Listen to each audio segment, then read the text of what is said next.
nothing to brag about. Did you have?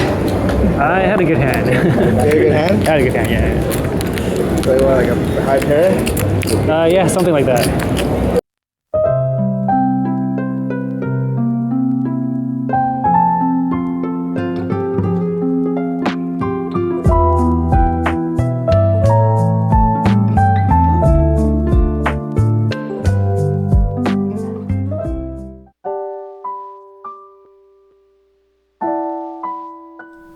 This hand, I pick up a6 at the cutoff.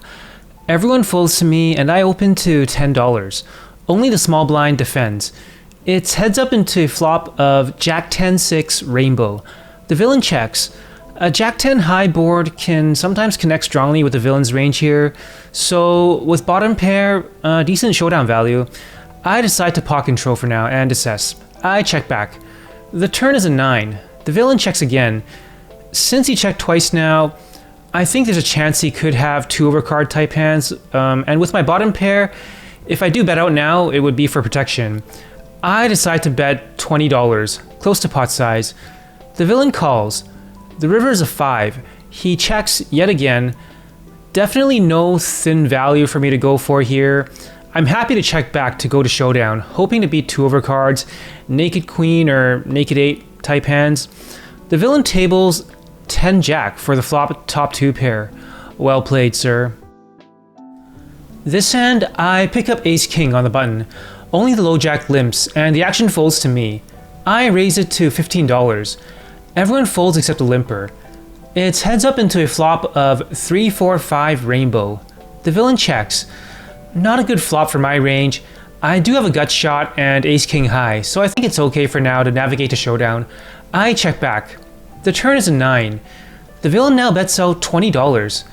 Not great to be facing this bet on a board that I don't connect with and not good for my range. I do have position though. If the villain happens to be taking a random jab because I check back the flop, I do have the nut no pair. If I'm behind, I do have a gut shot as well and 2 overcards for some equity. I decide to call and assess. The river is a jack. The villain bets out $25. I think the sizing seems like a value bet. As played, I can't really rep much strength.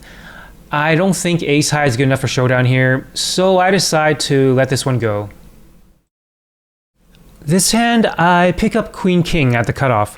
The middle position and hijack limps. I raise it up to $20 to attack the dead money or isolate. Everyone folds except the hijack. It's heads up into a flop of Jack 7-6 rainbow. The villain just leads out for $20. With just king high and 2 overs, I decide to not continue. This hand, I pick up ace 9 of clubs in the small blind. Everyone folds to the hijack, who opens to $15. The cutoff calls. The button folds. Against the late position open and a cold caller, I think this is a good spot to 3-bet squeeze with a suited ace. I have noticed a lot of single raise pots and limp callers this game, but no 3-bets so far. So I think a 3-bet will likely make it too uncomfortable for players to continue, and I should be able to rep a pretty narrow, strong range. I make it $60, and that's good enough to take it down. This hand, I pick up pocket kings on the button. Only the low jack limps before the action folds to me. I raise it to $15. The small blind folds. The big blind and the limper both call. It's 3-way into a flop of 3-4-5 rainbow. Both villains check to me. Pretty good flop for pocket kings. I c-bet for $20. The big blind folds and the low jack calls. The turn is a 7. The villain checks. I think this card is mostly a brick. For value hands, he would mostly have worse pocket pairs, or maybe a straight draw with a pair here. There's a chance he could have 6-7 for an open-ender on the flop and turn top pair as well. I decide to size up and target all of those. I bet $60. The villain calls. The turn is the queen of diamonds. The villain checks again. There's now a diamond backdoor flush that completed, which I unblock, but the river is mostly a brick. With this run out, I think it's okay to check and take a showdown, but I do think there are a lot of worse hands he could have that has showdown value, including all the value hands I mentioned. I bet $60. Before I put the chips in, the villain folds. This hand, I pick up King Jack of Spades at the cutoff. Under the gun limps, and the action folds to me. I raise it to $15. The big blind and under the gun calls. It's three-way into a flop of 8 deuce 10 with 2 clubs. The big blind checks. Under the gun bets out $15. With not much going on for me on the flop, villain betting out into 2 players, and someone still behind me to act, I just let this one go.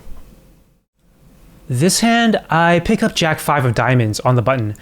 Everyone folds to me and I open to $10. Only the big blind defends. It's heads up into a flop of 10-9-4 with 1 diamond. The villain checks. My cards are not great at all. I just took the opportunity to attack the blinds on the button when everyone folded to me. So when the flop gives me some decent backdoors, I think that's good enough to c-bet. I bet $10. And the villain folds.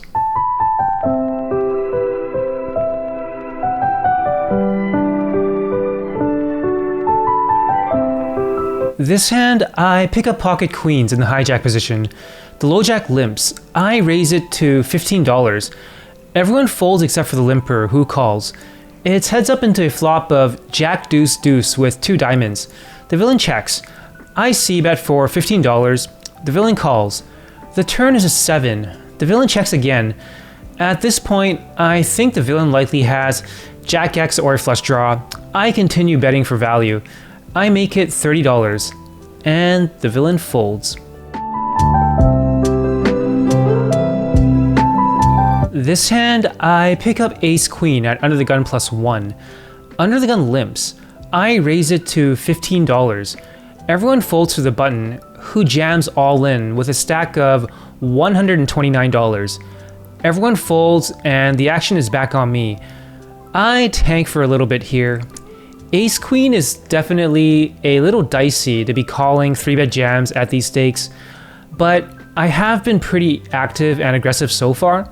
This villain seemed pretty solid, and I'm thinking he's been seeing this.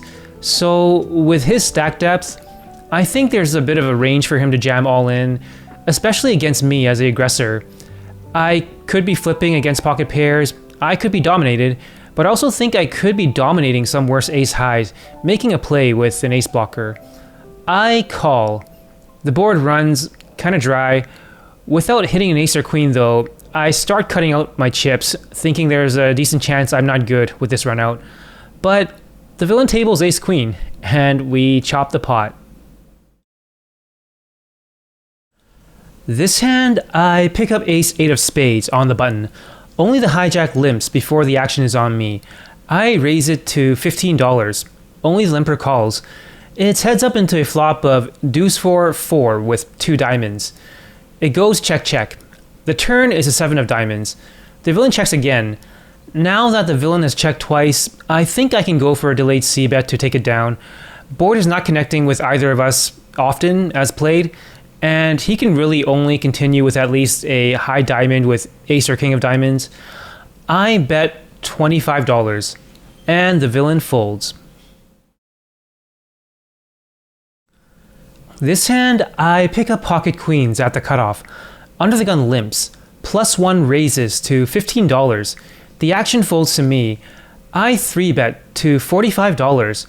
Everyone folds back to the initial raiser, and he 4-bet jams all in for around $130. With that stack depth, against the same player who previously 3-bet jammed all in into me with ace-queen, not much more for me to do but snap call. We go to a runout that's pretty clean. I table my hand, and it's good.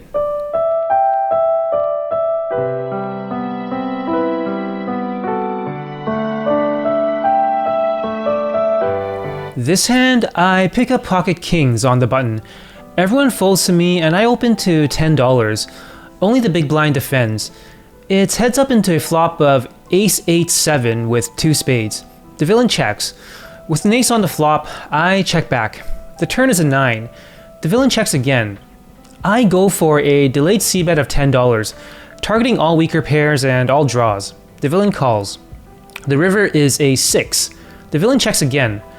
I contemplate if I can go for any thin value here. If it were any other river card that didn't complete a 4-card straight on board, I likely would have, but with this run out, I feel like no worse hand is ever paying me off, so I check back for a showdown. We table our hands, and I beat Queen 9.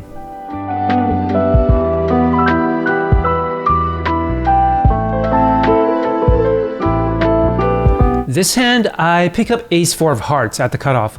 Only the hijack limps. I raise it to $15. The button folds, the small blind cold calls, the big blind folds, and the limper folds. It's heads up into a flop of King Jack Jack with 1 heart. It goes check check. The turn is a 10. The villain now bets out $25. Not too much going on with this board for me, even though I do have ace high and a gut shot to Broadway. Against a pre-flop cold caller at these stakes, there can be a lot of combos that can have me drawing dead or already dead. I just let this one go. This hand, I pick up King 10 of Spades on the button. Everyone folds except for the hijack and cutoff, who both limp. I decide to attack the dead money against the late position limpers. I raise it to $20.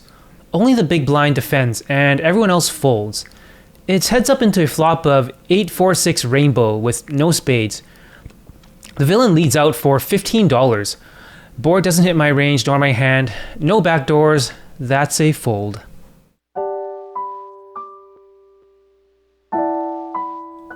I start racking up when dinner time comes. I did know that this was going to be a very short session going in, but happy to have captured some hands to share with you guys and picking up a tiny win. I bought in for $500 and cashed out for $558. That is a profit of $58. Hope you guys enjoyed and look forward to the next.